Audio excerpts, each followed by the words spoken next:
오늘 주시는 하나님의 말씀은 데살로니가 전서 5장 16절에서 18절까지 말씀입니다. 제가 가진 성경 신약 성경 333페이지쯤에 있습니다. 우리 다 같이 말씀 찾으셔서 우리 함께 말씀 봉독하겠습니다. 16절부터 18절까지입니다. 시작. 항상 기뻐하라, 쉬지 말고 기도하라, 범사에 감사하라. 이것이 그리스도 예수 안에서 너희를 향하신 하나님의 뜻이니라. 아멘. 오늘은 하나님을 전적으로 신뢰하는 삶이라는 제목으로 하나님의 말씀을 전하겠습니다. 우리 말씀 제목 한번 따라해 주시면 좋겠습니다. 하나님을 전적으로 신뢰하는 삶. 자, 오늘 말씀을 통해서 우리가 올 한 해 정말 하나님을 전적으로 신뢰하는 삶을 잘 살아왔는지 스스로를 한번 점검해 보시고 부족한 점이 있었다면 내년에는 올해보다 더욱 하나님을 신뢰하는 삶을 살겠다고 다시 한번 결단하는 시간이 되셨으면 좋겠습니다. 자, 오늘 본문을 보면 바울이 데살로니가 교회 성도들에게 이렇게 말합니다. 항상 기뻐하라, 쉬지 말고 기도하라, 범사에 감사하라. 그런데 이 세 가지는 지금 바울의 명령이 아닙니다. 이것은 하나님의 뜻, 하나님의 명령이라고 분명하게 밝히고 있습니다. 18절에 이것이 그리스도 예수 안에서 너희를 향하신 하나님의 뜻이니라. 하나님의 뜻입니다. 항상 기뻐하는 것, 쉬지 말고 기도하는 것, 범사에 감사하는 것이 우리를 향한 하나님의 뜻, 하나님의 명령이라고 말씀합니다. 자, 하나님은 왜 바울을 통해서 성도들에게 이렇게 항상 기뻐하라, 쉬지 말고 기도하라, 범사에 감사하라고 명령하신 것이겠습니까? 자, 여기서 우리가 한 가지 질문해 보아야 하는 것은 사람이 항상 기뻐하고 쉬지 않고 기도하고 범사에 감사하는 것이 이게 가능하기는 한 것인가 하는 질문입니다. 기뻐할 만한 일이 있을 때 기뻐하는 것은 당연한 것입니다. 그런데 우리의 인생에 그렇게 항상 기뻐할 일만 있는 것은 아니지 않습니까? 기도도 그렇고 감사도 마찬가지입니다. 성도가 기도하기에 힘써야 하는 것은 당연한 것입니다. 그러나 그렇다고 해서 어떻게 쉬지 않고 기도를 할 수 있겠습니까? 감사하기 위해서 애써야 하는 것도 당연한 것이지만 살다 보면 도무지 감사할 수 없는 일을 만날 때가 있습니다. 그러면 감사할 마음이 도무지 생기지도 않는데 하나님의 명령이기 때문에 그때에도 억지로 감사해야 한다는 말씀이겠습니까? 인간에게는 감정과 생각이 있습니다. 그런데 감정도 있고 생각도 있는 인간이 항상 기뻐하고 쉬지 않고 기도하고 범사에 감사한다. 이것이 과연 가능한 일일까? 오늘 우리는 하나님께서 바울을 통해서 명령하신 이 말씀의 진짜 의미가 무엇인가? 이 말씀의 의미에 대해서 살펴보면서 우리가 바라는 것은 우리 모두에게 정말 항상 기뻐하고 쉬지 않고 기도하고 범사에 감사하는 이 기적 같은 삶이 실제로 우리의 삶 가운데 이루어지는 은혜가 있었으면 좋겠습니다. 자, 본론에 들어가기 전에 일단 한 가지 분명히 짚고 넘어가야 할 것이 있습니다. 자, 오늘 주신 이 데살로니가 전서 5장 16절에서 18절 말씀을 그냥 원래부터 이거는 불가능한 말씀이니까 이 말씀의 의도는 우리가 할 수 있는 최대한 그렇게 하라 하는 그런 말씀으로 그냥 적당하게 대충 타협하고 넘어가려고 하는 것, 이것은 절대 안 됩니다. 만약 애초부터 이것이 우리에게 불가능한 일이었다면 하나님께서 성도들에게 이런 명령을 하셨을 리가 없기 때문입니다. 물론 이 말씀에 대해서는 다양한 해석이 존재합니다. 항상 쉬지 말고 또 범사, 이 말이 문자적인 의미가 아니라 의미적으로 많이 자주 그렇게 하라는 의미다, 이렇게 해석하는 사람들이 많이 있습니다. 사실 이것을 틀린 해석이다 이렇게 단정 지을 수는 없습니다. 현실적으로 보면 그렇죠.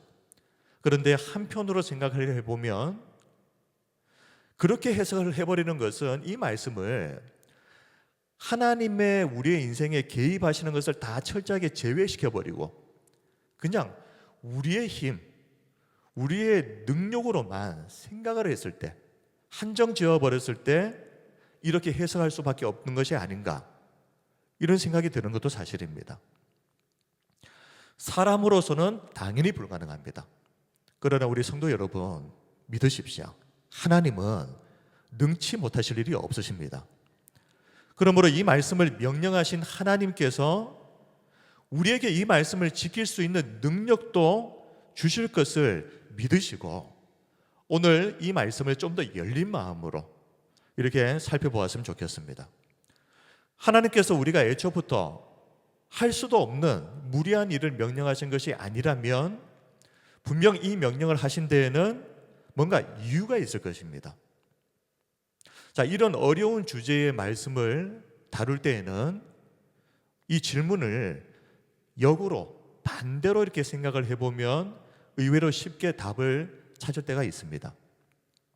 자, 질문을 한번 반대로 바꾸어서, 자, 하나님은 우리에게 명령하셨습니다. 항상 기뻐하라, 쉬지 말고 기도하라, 범사에 감사하라. 자, 그렇다면 이 질문을 좀 바꾸어 가지고 우리가 항상 기뻐하지 못하고 쉬지 않고 기도하지 못하고 범사에 감사하지 못하는 이유가 무엇일까? 이걸 한번 생각을 해보는 것입니다. 왜 우리는 이게 안 될까? 그 이유는 우리가 매 순간 하나님을 전적으로 신뢰하지 못하기 때문입니다. 눈에 보이는 것, 귀에 들리는 것에 너무나도 쉽게 흔들려 버리기 때문에 그렇습니다. 로마서 8장 28절에서 바울은 하나님께서는 우리의 인생에 일어나는 모든 일들을 합력해서 선이 되게 하시는 분이시다 라고 분명하게 밝히고 있습니다. 자, 우리 로마서 8장 28절은 너무 중요한 말씀이니까 우리 함께 이 말씀을 같이 한번 이렇게 봉독하겠습니다. 시작. 우리가 알거니와 하나님을 사랑하는 자 곧 그의 뜻대로 부르심을 입은 자들에게는 모든 것이 합력하여 선을 이루느니라. 아멘. 자, 우리가 만약 어떤 상황에서도 하나님은 합력해서 선을 이루신다, 이 하나님을 전적으로 우리가 신뢰할 수만 있다면 우리는 도저히 기뻐할 수 없는 상황에서도 어떻게 생각할 수 있습니까? 지금은 그런 상황이지만 시간이 지나서 결국은 이 상황들이 선이 될 것이다, 이것을 믿고 우리가 기뻐할 수 없는 상황 속에서도 기뻐할 수가 있게 되는 것입니다. 결국 무슨 의미입니까? 어떤 것이 문제입니까? 상황이 문제가 아니라 하나님을 신뢰하지 못하는 것이 문제더라. 우리가 모든 상황에서 우리가 기뻐하지 못하는 것은 하나님을 향한 전적인 신뢰가 부족하기 때문이지 엄밀한 의미에서 상황의 문제만은 아니라는 것입니다. 기도도 마찬가지고 감사도 마찬가지입니다. 우리 안에 정말 하나님을 향한 전적인 신뢰만 있다면 우리는 항상 기뻐하고 쉬지 않고 기도하고 범사에 감사하는 삶을 실제로 살 수 있습니다. 성도 여러분, 우리가 정말 항상 기뻐하고 쉬지 않고 범사에 감사하는 삶을 살고 싶다면 우리에게 가장 우선적으로 필요한 것은 하나님을 정말 신뢰하는 그 마음을, 믿음을 회복하는 것입니다. 하나님께서 우리의 인생에 허락하신 모든 일들이 선하고 좋은 것이다. 설령 병에 걸리고 사업이 실패하고 인생의 어려운 일들을 만난다고 할지라도 하나님은 그 상황조차도 역전시키셔서 결국은 선이 되게 하시는 전지전능하신 하나님이심을 우리가 믿게 된다면 데살로니가전서 5장 16절에서 18절 말씀이 실제로 이루어지는 기적을 우리가 경험하게 될 줄 믿습니다. 그러므로 이 말씀을 지킬 수 있는 유일한 방법은 왜 기뻐해야 되는지, 왜 기도해야 되는지, 왜 감사해야 되는지 그 이유를 하나하나 다 이해하는 것이 중요한 것이 아니라 하나님을 전적으로 신뢰하는 믿음을 회복하는 것. 자, 그런데 이게 말처럼 쉬운 일이 아니지 않습니까? 사람은 앞에서도 말씀드렸지만 당장 눈에 보이는 것, 귀에 들리는 것에 큰 영향을 받는 존재입니다. 근데 그럼에도 불구하고 눈에 보이는 현실보다도 더 분명하고 확실한 것이 하나님의 말씀이고 하나님의 약속인 것을 믿으시길 바랍니다. 예레미야 선지자가 사역했을 당시의 그 상황을 말씀드리면 북이스라엘은 벌써 100여 년 전에 아수르의 멸망을 당해버렸고, 지금 남유다는 이제 곧 바벨론에 의해서 함락되기 직전이었습니다. 예레미야 선지자가 보았을 때에 이 나라는 희망이라고는 보이지 않는 참으로 암울한 시대였습니다. 게다가 예레미야가 선지자로 부르심을 받았던 그 처음부터 하나님께서 이 예레미야에게 환상을 보여주시는데, 북에서부터 기울어진 끓는 가마 환상을 보게 하셨습니다. 자, 여기서 끓는 가마는 바벨론 제국, 북쪽에 있는 바벨론 제국이고, 그리고 이 환상을 통해서 하나님께서 뭘 말씀하시고자 하는 것입니까? 곧 머지않아서 이 바벨론이 남유다를 침공할 것이고, 이로 인해서 엄청난 재앙이 임하게 될 것을 예레미야에게 알게 하신 것입니다. 깨닫게 해주신 것입니다. 지금 앞으로 어떤 일이 벌어지게 될지 지금 뻔히 다 알고 있는데 예레미야가 희망을 가질 수가 있겠습니까?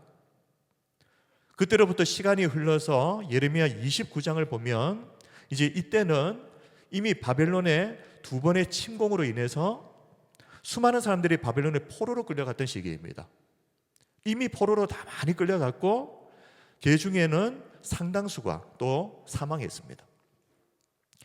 예레미야는 당시 2차로 포로로 끌려갔던, 그리고 아직 살아남아있는 남유다 백성들에게 편지를 쓰게 되는데, 그 내용이 예레미야 29장 1절에서 2절 말씀을 보면 이렇게 되어 있습니다. 선지자 예레미야가 예루살렘에서 이 같은 편지를 느부갓네살이 예루살렘에서 바벨론으로 끌고 간 포로 중 남아있는 장로들과 제사장들과 선지자들과 모든 백성에게 보냈는데, 이 사람들이 지금 2차 포로로 끌려갔던 사람들입니다. 그때는 여고니아 왕과, 끌려갔던 사람들이 누구냐? 여고니아 왕과 궁중 내시들과 유다와 예루살렘의 고관들과 기능공과 토궁들이 예루살렘에서 떠난 후라. 이 사람들이 지금 끌려가 있는 상황이라는 겁니다.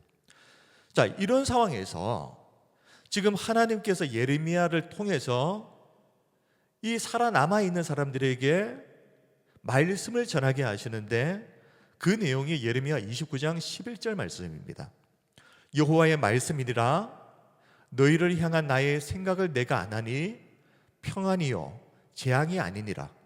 너희에게 미래와 희망을 주는 것이니라. 지금 포로로 끌려가 있는 사람들에게 이 말씀을 전하게 하신 것입니다. 눈에 보이는 것은 재앙인데, 그런데 평안이라고 말씀합니다. 그리고 하나님은 앞으로 너희에게 미래와 희망을 주기를 원하신다. 근데 이 말씀을 가장 이해하기 힘들었던 사람은 다름 아니라 그 말씀을 전해야 했던 당사자였던 예레미야 선지자 아니었겠습니까? 이때 당시에 남유다 백성들은요, 어리석게도 아직까지도 거짓 선지자들의 그 거짓 평안의 메시지에 속아서 정신을 차리지 못하던 때입니다. 그런데 예레미야는 어떻습니까? 선지자로 부르심을 받았던 처음부터 남유다가 앞으로 어떻게 될지 다 알고 있었습니다. 그리고 하나님께서 말씀하신 그 예언들이 하나씩 하나씩 이루어지는 것을 똑똑히 두 눈으로 목격했던 사람이 예레미야입니다. 이런 돌이킬 수 없는 재앙을 앞두고 있는 상황 속에서 하나님께서 전하라고 하신 말씀이 이 말씀이었습니다. 예레미야로서는 참 당혹스러울 수밖에 없는 상황이지 않습니까? 얼마 전까지 심판을 선언했던 선지자였습니다. 그런데 지금은 포로로 끌려간 사람들에게 갑자기 하나님의 평안과 미래와 희망을 전하라고 하시니, 그런데 예레미야는 두 눈에 보이는 암울한 현실보다도 하나님의 약속의 말씀을 더 신뢰합니다. 이것이 중요한 것입니다. 눈에 보이는 현실이 아무리 참혹할지라도 하나님은 그 모든 재앙을 평안으로 바꾸시고, 이런 희망이 없는 민족에게도 미래와 희망을 주실 수 있는 분이시다 하는 것을 예레미야가 확실하게 믿었던 것입니다. 그리고 하나님의 그 뜻과 의도를 지금 포로로 끌려가서 살아남아 있는 그 사람들에게 전하고 있습니다. 우리 사랑하는 성도 여러분, 상황이 아무리 어떻든 간에 하나님께서 그렇다고 하시면 그런 것입니다. 눈에 보이는 현실이 어떠하든지 하나님께서 이런 상황 속에서도 평안을 주시겠다고 말씀하시면 그렇게 되는 것입니다.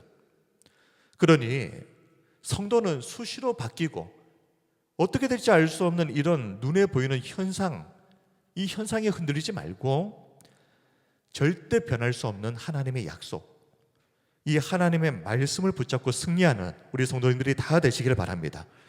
이것이 바로 하나님을 전적으로 신뢰하는 것입니다. 여전히 사람은 눈에 보이는 상황에 너무 쉽게 속는 존재입니다. 그런데 바울이 로마 감옥에 갇혀 있었을 때 이런 암담한 현실마저도 기적같이 바꾸고 나가시는 그 하나님의 놀라운 섭리를 경험하면서 경탄을 금치 못합니다. 바울이 로마에서 복음을 전하다가 감옥에 갇히지 않습니까? 그때 쓴 4개의 옥중 서신 중에 하나가 빌립보서입니다. 이 빌립보서를 보면 이런 내용이 나옵니다. 빌립보서 1장 12절에서 14절. 형제들아, 내가 당한 일이, 지금 바울이 로마 감옥에 갇힌 이 일을 말합니다. 이 일이 도리어 복음 전파의 진전이 된 줄을 너희가 알기를 원하노라. 이러므로 나의 매임이 그리스도 안에서 모든 시위대안과 그 밖의 모든 사람에게 나타났으니 형제 중 다수가 나의 매임으로 말미암아 주 안에서 신뢰함으로 겁없이 하나님의 말씀을 더욱 담대히 전하게 되었느니라. 형제들아, 내가 당한 일이 도리어 복음 전파의 진전이 된 줄을 너희가 알기를 원하노라. 지금 바울은 로마의 감옥에 갇혀 있고 그리고 수많은 성도들이 걱정하면서 바울을 위해서 기도하고 있는 상황입니다. 그런데 바울은 이 위기 상황 속에서 2가지 사실 때문에 깜짝 놀라야 됩니다. 첫 번째는 바울이 감옥에 갇힌 이 일 때문에 오히려 시위대를 헬라어로 보면 프라이토리안 가드라고 되어 있습니다. 로마 황제의 친위 부대 군인들입니다. 이 군인들이 바울을 통해서 복음을 듣게 된 것입니다. 그리고 감옥 밖에 있는 관료들, 로마의 관료들에게도 복음이 전파되는 기회가 되었다. 어떻게 해요? 바울이 로마의 감옥에 갇히는 이 일 때문에. 13절에 이러므로 나의 매임이 그리스도 안에서 모든 시위대안과 그 밖의 모든 사람에게 나타났으니. 자, 2번째로 놀란 것은 무엇입니까? 바울이 복음을 전하다가 감옥에 갇힌 이 일 때문에 어떤 일들이 시작되었는가? 보니까요, 교회와 성도들이 이 일 때문에 위축된 게 아니었습니다. 오히려 반대로 바울에게서 그 바울의 뜨거운 선교의 열정에 영향을 받아서 더욱 담대하게 겁없이 복음을 전하게 되는 계기가 되었다라고 이렇게 되어 있습니다. 14절. 형제 중 다수가 나의 매임으로 말미암아 주 안에서 신뢰함으로 겁없이 하나님의 말씀을 더욱 담대히 전하게 되었느니라. 바울이 로마의 감옥에 갇혔는데 일어난 2가지 일입니다. 로마의 감옥에 갇혔는데 로마의 황제 친위대 군인들이, 관료들이 복음을 듣게 되는 계기가 되었고, 교회는 위축된 것이 아니라 오히려 더 겁없이 하나님의 복음을 전하게 되는 계기가 되었더라. 눈에 보이는 것과는 전혀 다른 양상으로 지금 모든 상황들이 전개되어져 가는 것을 보면서 바울은 무엇을 깨달았습니까? 이 눈에 보이는 현상계를 완벽하게 지배하고 계시는 하나님의 전지전능하심입니다. 이 일을 통해서 바울은 하나님을 감옥 속에서 더욱 신뢰하게 되는 것입니다. 때로는 우리가 어려운 문제에 한가운데 떨어질 때가 있죠. 바울이 로마의 감옥에 갇힌 것처럼. 이때에 우리도 하나님에 대한 확신이 흔들릴 때가 있고 마음이 무너질 수가 있습니다. 그런데 하나님께서 우리를 이렇게 문제의 한가운데 던지시는 데에는 이유가 있습니다. 야고보서 1장 2절에서 4절 말씀을 보면 내 형제들아 너희가 여러 가지 시험을 당하거든 온전히 기쁘게 여기라 하는 말씀이 나옵니다. 자, 2절에 시험을 당하다라는 이 말이 헬라어로 페리페세테, 시험의 한가운데 떨어지다 하는 말입니다. 내 형제들아 너희가 여러 가지 시험을 당하거든, 너희가 여러 가지 시험의 한가운데 떨어지거든 온전히 기쁘게 여기라. 왜요? 이는 너희 믿음의 시련이 인내를 만들어내는 줄 너희가 알미라. 인내를 온전히 이루라. 이는 너희로 온전하고 구비하여 조금도 부족함이 없게 하려 함이라. 하나님께서 성도들을 왜 문제의 한가운데로 떨어지게 하십니까? 그것을 통해서 우리에게 인내가 생기게 됩니다. 근데 그 인내가 왜 필요합니까? 그것을 통해서 우리가 결국에는 조금도 부족함이 없게 되기 때문입니다. 고난의 한가운데 던져져서 연단을 받았던 사람 하면 생각나는 인물 중 한 사람이 요셉 아니겠습니까? 요셉은 17세의 나이에 형들에게 미움을 받아서 애굽에 노예로 팔려갔습니다. 그리고 13년이라고 하는 이 고난의 한가운데 던져져 버립니다. 보디발의 집에서 노예로, 그리고 뒤에는 억울한 누명을 쓰고 감옥에서 최소 2년 이상 이렇게 죄수로 보내면서 13년이라고 하는 세월을 고난의 그냥 정 한가운데에서 떨어져서 이루 말할 수 없는 고통의 시간을 보냈던 사람이 요셉입니다. 그런데 이 믿음의 시련을 통해서 하나님께서 요셉에게 어떤 일을 이루십니까? 13년의 고난의 한가운데 떨어진 이 일을 통해서 하나님은 요셉을 온전하고 구비하여 조금도 부족함이 없게 하려 합니다. 부족함이 없도록 준비시키십니다. 미래의 이집트 대제국의 총리로서 부족함이 없도록 준비하시는 그 시간이 13년이었고, 그 방법은 요셉을 고난의 그 한가운데 떨어뜨리시는 것이었습니다. 보디발의 집에서는 거기서 정확하게 몇 년을 보냈는지는 알 수 없지만 약 10년 정도 되는 기간을 거기에서 가정 총무로 일을 하면서 행정 업무를 배웁니다. 그러니까 돈이 어떻게 굴러가는지를, 어떻게 관리해야 되는지, 그리고 감옥에서는 성경을 보면은 이 요셉이 갇혔던 감옥은 정치범들이 수용되는 아주 특별한 감옥이었습니다. 왕의 제수들, 그러니까 어떤 왕을 섬겼던 정치인들이 갇히는, 그런데 거기에 요셉이 갇히게 됐다는 것도 기적 같은 일이죠. 그런데 거기에서 2년 이상을 정치범들과 함께 수용되어서 거기서 정치를 배웁니다. 결국 장차 이집트뿐만이 아니라 온 세계를 7년 대흉년으로부터 수많은 생명들을 건져내는, 구해내는 이런 부족함이 없는 탁월한 총리로 훈련받았던 시간이 바로 이 13년의 고난의 한가운데 던져졌던 이 시간.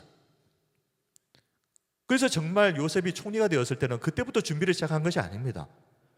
이미 준비가 완벽하게 된 상태에서 총리직을 수행한 것입니다. 하나님께서 요셉에게 다른 사람들은 평생 한 번도 당하지도 않을 일을 겪게 하신 것은 그것을 통해서 요셉에게 시련을 통해서 인내를 주시고 배우게 하시고 그 인내를 통해서 조금 더 부족함이 없도록 준비하게 하시기 위함이었다. 요셉이 중도에 그렇게 힘든 상황 속에서도 포기하지 않고 끝까지 살아남아서 자기가 어디에 있든지 최선을 다하면서 살 수 있었던 이유는 하나밖에 없습니다. 상황이 어떻든 상관없이 여전히 요셉은 하나님을 전적으로 신뢰했기 때문입니다. 요셉이 이렇게 하나님을 신뢰한 이유 중에 하나는요, 요셉이 어릴 적에 꿈을 꾸지 않습니까? 두 번의 꿈을 꾸게 되는데 하나님께서 요셉에게 꿈을 주시는데 이 꿈의 내용이 부모와 형제들보다 요셉이 더 앞으로 높아진다는 것입니다. 그래서 왕처럼 크게 다스리는 자가 될 것이다 하는 그런 내용의 꿈이었습니다.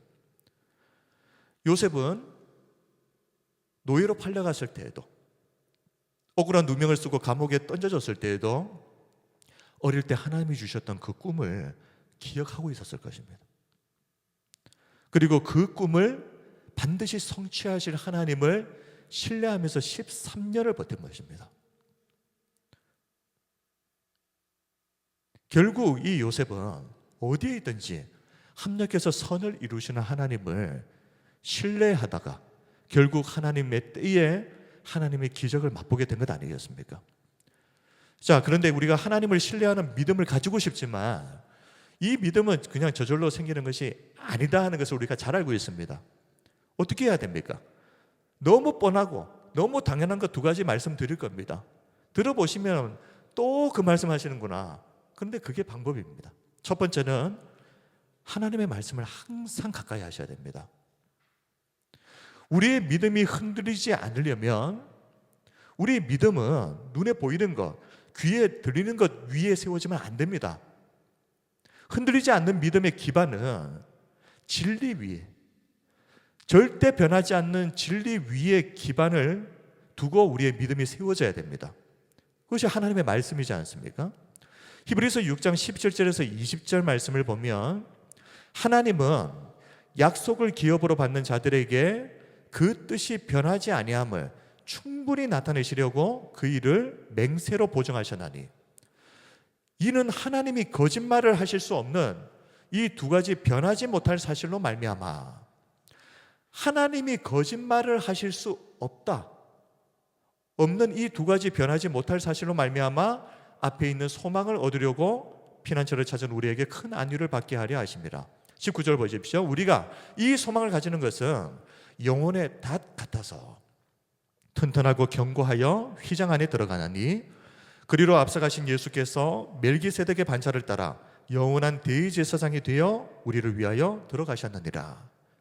히브리서 저자는 하나님의 어떤 분이라고 그랬습니까? 약속하신 것과 맹세하신 것에 대해서 절대 거짓말을 하실 수가 없는 분이시다. 자, 그런데 그 하나님의 약속과 맹세가 담긴 것이 무엇입니까? 성경입니다.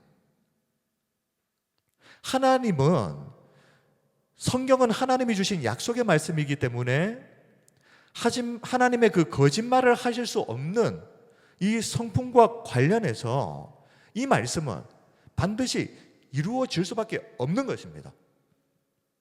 이 진리를 붙잡고 살아가는 성도는 어떻다고 그랬습니까? 마치 튼튼하고 견고한 영혼의 닻을 가진 것과 같다, 이렇게 말했습니다. 배가 바람이 불고 파도가 몰아칠 때 흔들리지 않고 안전하려면 튼튼한 닻이 내려져야 됩니다. 그런데 우리가 이 말씀을 붙잡고 살아가는 것이 마치 튼튼하고 견고한 영혼의 닻을 가지고 있는 것과 같다는 것입니다. 이 영혼의 닻을 갖고 있으면 하나님의 속죄와 구원을 상징하는 이 휘장 안, 속죄소를 말하는 것이죠. 이 속죄소로 이 영혼의 닻을 통해서 우리가 안전하게 인도함을 받게 될 것입니다. 그리고 거기에서 끝나는 것이 아닙니다. 영혼의 닻의 역할, 그 구원 안에서 우리가 요동하지 않도록, 흔들리지 않도록 흔들림 없이 우리를 딱 구원 안에 고정하는 역할, 그 역할을 이 영혼의 닻, 무엇이에요? 하나님의 말씀이 그렇게 우리에게 하실 것이라는 말입니다. 자, 우리가 두 번째로 하나님을 신뢰하는 이 믿음을 가지려면 또 뻔한 것 이야기하겠습니다. 어떤 경우에도 기도를 통해서 하나님의 도우심을 구하셔야 됩니다. 앞에서도 말씀드렸지만 항상 기뻐하고 쉬지 않고 기도하고 범사에 감사하는 것은 인간에게는 불가능한 것입니다. 하나님이 왜 이것을 우리에게 요구하셨는가? 방법이 있습니다. 기도. 우리가 기도를 통해서 하나님의 도우심을 구하면 하나님이 이 불가능한 일이 우리에게 이루어질 수 있도록 도우실 것입니다. 하나님을 정말 전적으로 신뢰하는 성도는 어려운 문제가 발생했을 때 염려하고 걱정하는 그 자리에 머물러 있지 않습니다. 어떻게 바꿔버립니까? 이 시간을 오히려 기도하는 자리로 역전시켜버립니다. 빌립보서 4장 6절에서 7절 말씀을 한번 같이 읽겠습니다. 시작. 아무것도 염려하지 말고 다만 모든 일에 기도와 간구로 너희 구할 것을 감사함으로 하나님께 아뢰라. 그리하면 모든 지각에 뛰어난 하나님의 평강이 그리스도 예수 안에서 너희 마음과 생각을 지키시리라. 아멘. 염려하는 시간을 기도의 자리로 역전시켜 버리면, 그리하면 하나님께서 우리에게 모든 상황들을 평강의 상황으로 바꿔주신다. 자, 그런데 우리가 살다 보면 너무 힘들면 기도할 마음조차 생기지 않을 때가 있습니다. 그러면 그때는 또 어떻게 해야 됩니까? 도저히 기도할 힘이 없는데, 기도할 마음이 도무지 생기질 않는데요.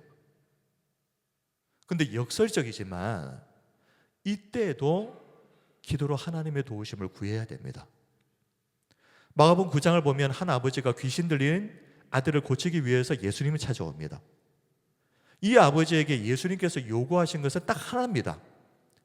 하나님은 모든 것을 하실 수 있다는 이 믿음, 하나님에 대한 전적인 신뢰, 이거 하나 요구하셨습니다. 근데 이 아버지에게는 그 믿음과 신뢰가 없었죠. 아니, 예수님 처음 만난 사람이 갑자기 어느 날 갑자기 그런 신뢰가 없던 믿음이 갑자기 생깁니까? 그래서 고작 예수님께 뭐라고 이야기합니까? 뭐라도 하실 수 있는 게 있으면 좀 해주십시오. 이게 고작이었습니다.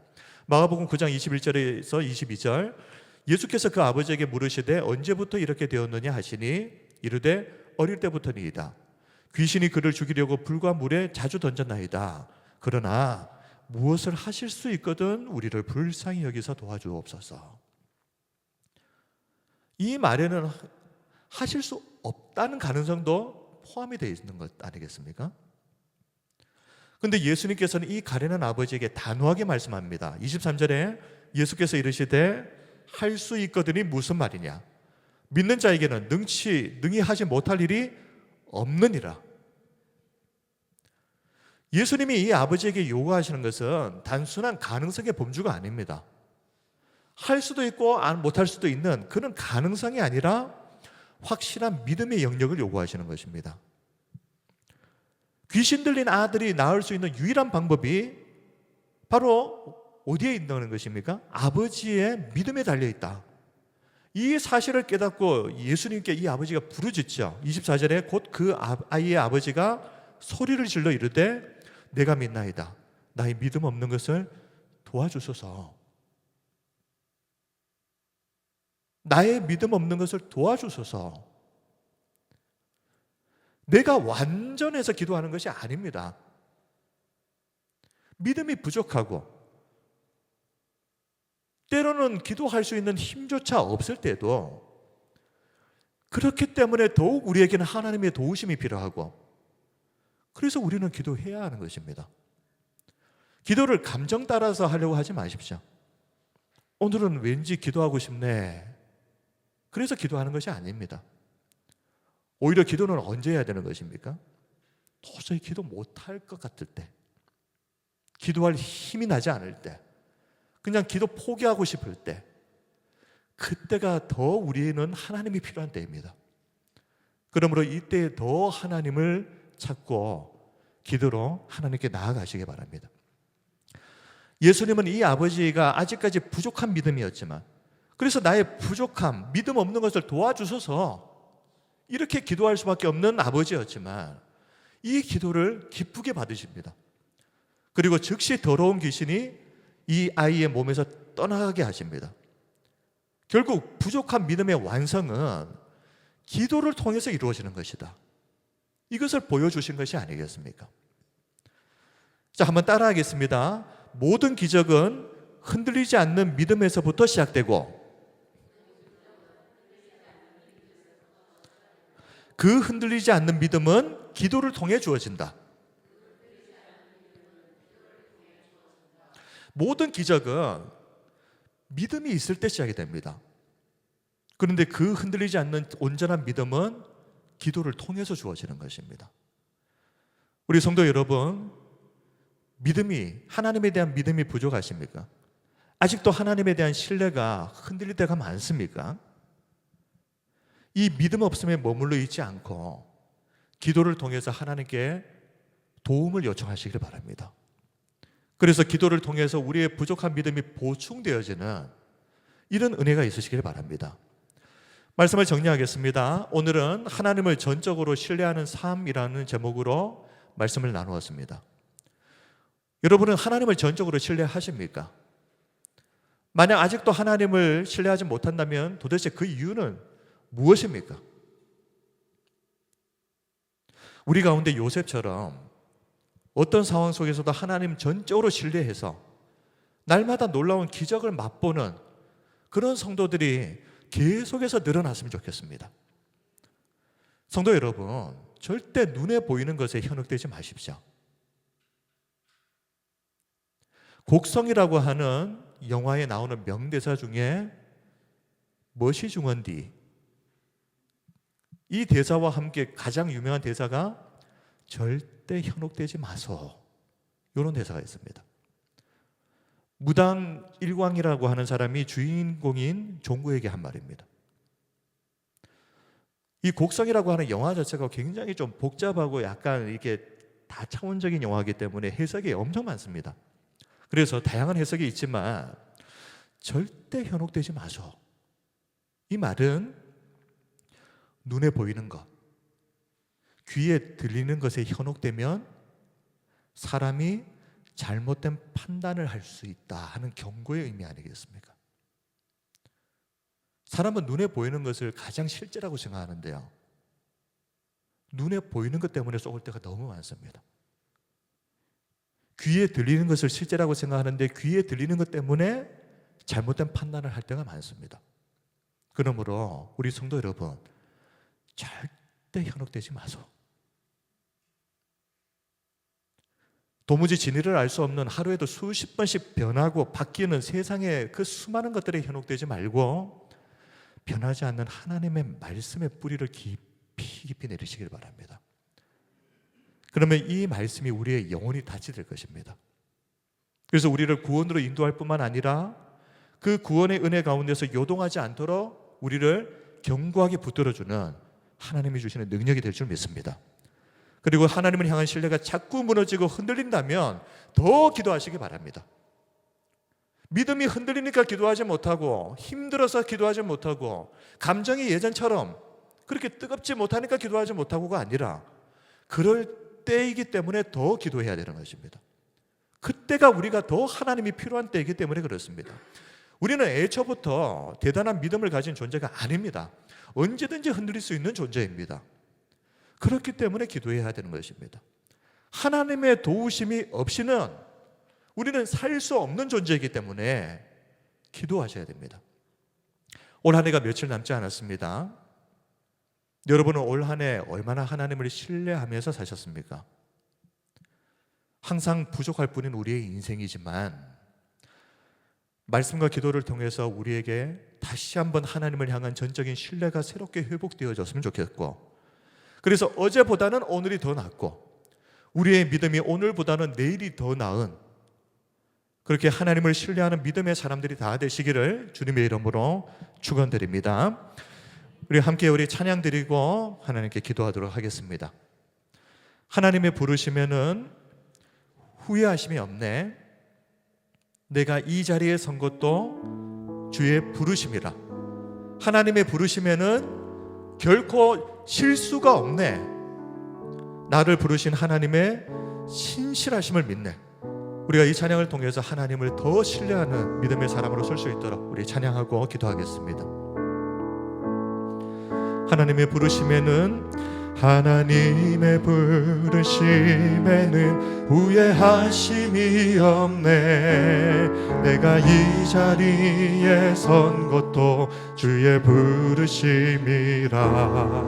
하나님의 부르심에는 결코 실수가 없네. 나를 부르신 하나님의 신실하심을 믿네. 날 부르신 뜻 내 생각보다 크고, 나 향한 계획 나의 지혜로 증량 못하나. 가장 좋은 길로, 가장 완전한 길로 오늘도 날 이끄시 믿네. 작은 나를 부르신 뜻을, 작은 나를 부르신 뜻을 나는 알 수 없지만 오직 감사와 순종으로 주의 길을 가리라. 때론 내가 연약해져도 주님 날 도우시니 주의 놀라운 그 계획을 나는 믿으며 살리. 날 부르신 뜻 내 생각보다 크고 나 향한 계획 나의 지혜로 증량 못하나 가장 좋은 길로 가장 완전한 길로 신실하신 주를 찬양해. 작은 나를 부르신 뜻을 작은 나를 부르신 뜻을 나는 알 수 없지만 오직 감사와 순종으로 주의 길을 가리라.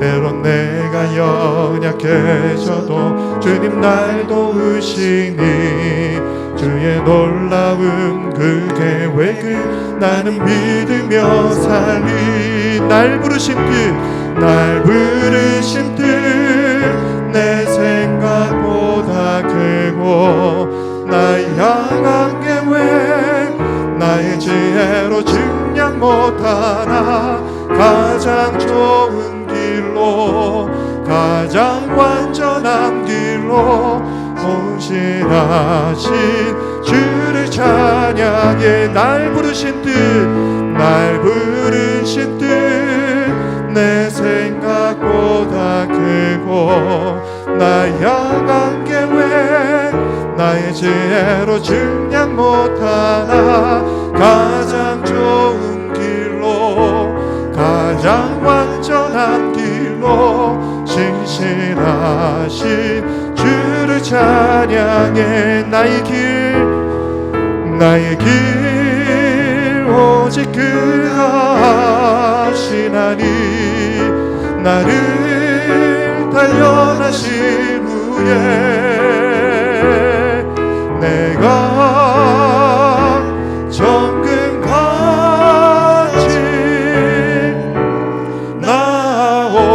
나오리라. 나의 길 오직 그가 하시나니 나의 길 오직 그가 하시나니 나를 단련하신 후에 내가 정금같이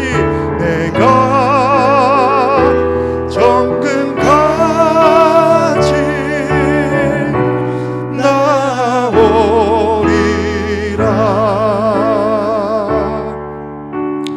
이제 우리 함께 기도하겠습니다. 하나님, 올해 한 해를 우리가 어떻게 살았는지 돌아보면서 하나님을 전적으로 신뢰하지 못하고 흔들리고 넘어졌던 때가 있었다며 새롭게 시작될 2025년도 한 해는 하나님 더 신뢰하고 더 하나님 붙잡고 하나님의 말씀을 영혼의 닻으로 삼아서 이제는 흔들리지 않는 사람, 때로는 연약해서 흔들리고 기도할 힘조차 없을 때일수록 더 기도하는 성도, 그래서 우리가 하나님 전적으로 신뢰하는 삶을 살게 해 주옵소서. 우리 함께 우리 통성으로 함께 기도하겠습니다. 은혜와 사랑이 풍성하신 우리 하나님 아버지, 하나님의 부르심에는 후회하심이 없는 것을 믿습니다. 하나님께서 우리의 인생에 행하시는 그 모든 일들 가운데 하나님 결코 그것들이 온전히 합력하여 선을 이루게 하실 하나님이신 것을 믿고 흔들리지 않는 믿음의 사람들로 그렇게 서게 하여 주시옵소서.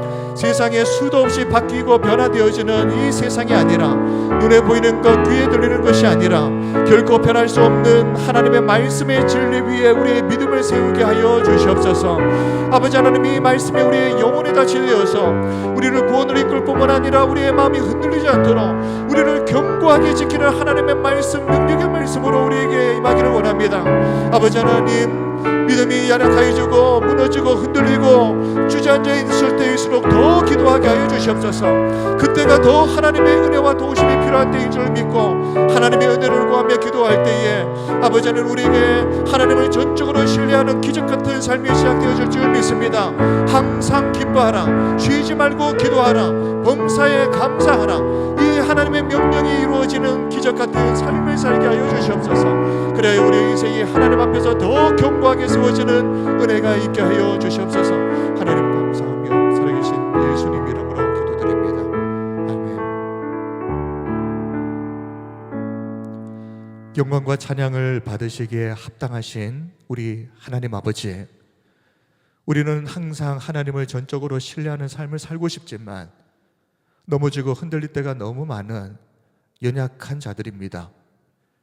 아버지 하나님, 세상에 눈에 보이는 것과 귀에 들리는 것들 때문에 현혹되어서 이리저리 흔들리는 인생 되지 않도록 하나님의 말씀에 우리의 뿌리를 깊이 내리게 하시고 진리의 말씀이 우리의 영혼에 닻이 되어서 우리를 구원으로 이끌 뿐만 아니라 이 세상 가운데서 우리의 믿음이 흔들리지 않도록 견고하게 지탱하는 힘이 되게 하여 주시옵소서. 아버지 하나님, 여러 가지 일들로 말미암아 마음이 무너지고 주저앉아 있는 성도들이 있습니까? 이런 때일수록 더 하나님의 은혜를 구하며 기도하게 하옵소서. 하나님의 도우심을 구하며 기도할 때 하나님께서 연약한 성도의 무릎을 견고하게 세우시고 어려운 세상 속에서도 믿음 흔들리지 않도록 우리를 지켜주실 줄 믿습니다. 말씀으로 기도로 우리가 전적으로 하나님을 신뢰하는 기적 같은 삶이 이루어질 수 있도록 우리를 이끌어 주시옵소서. 항상 기뻐하라, 쉬지 말고 기도하라, 범사에 감사하라, 이런 기적 같은 삶이 우리의 삶의 실제가 되게 하옵소서. 살아계신 예수님 이름으로 기도드립니다. 아멘.